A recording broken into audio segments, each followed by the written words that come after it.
High guys, welcome to my mini blog. कसे आहात सगळे? आय होप तुम्ही सगळे मजेत असणार. तर आज आमच्याकडे मटणाचा बेत होता. म्हटलं ती रेसिपी तुमच्याबरोबर शेअर करावी, कारण आम्ही कोकणातली आहे. तर मी मटण कसं करते चला तुम्हाला दाखवते.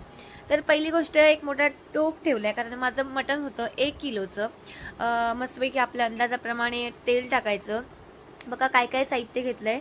टॅमॅटो घेतला आहे, कांदा घेतला आहे, 2 मिरच्या घेतल्या आहेत, लसूण घेतली आहे आणि कोथिंबीर घेतली आहे. आणि टोपामध्ये टाकायचा तेजपत्ता आणि आपण चिरलेली मिरची आणि लसूण चांगली लाल होईपर्यंत करायचं. त्यात टाकायचा कांदा. कांदा एकदम लालसर होईपर्यंत परतवायचा.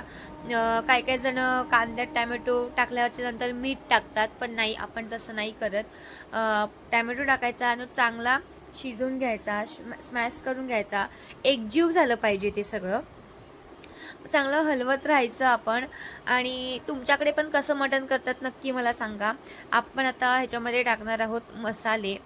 मी काय घेतलं आहे, हिंग घेतलं आहे, हळद घेतली आहे, लाल मिरची पावडर घेतली आणि मटण मसाल्याचे पॅकेट घेतलं आहे. मटण मसाल्याचं पॅकेट टाकायचं, कारण त्याच्यामध्ये असतात खडे मसाले आणि वेगळीच टेस्ट येते एक.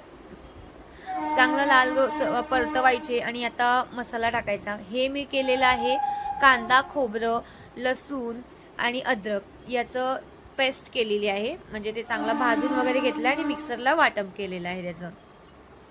ते टाकायचं आणि चांगलं परतवायचं जवळजवळ 5 ते 7 मिनिटं.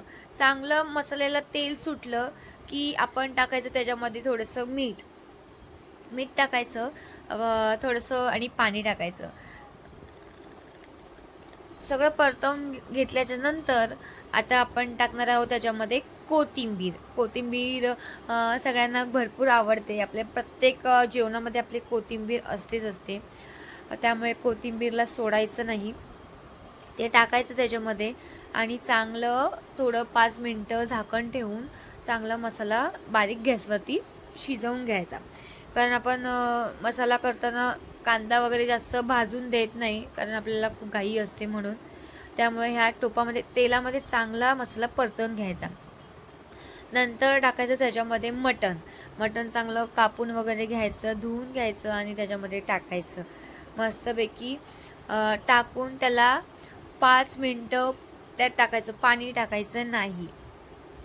मटण टाकल्यानंतर ते चांगलं एकजीव करून घ्यायचं मस्तपैकी मटण.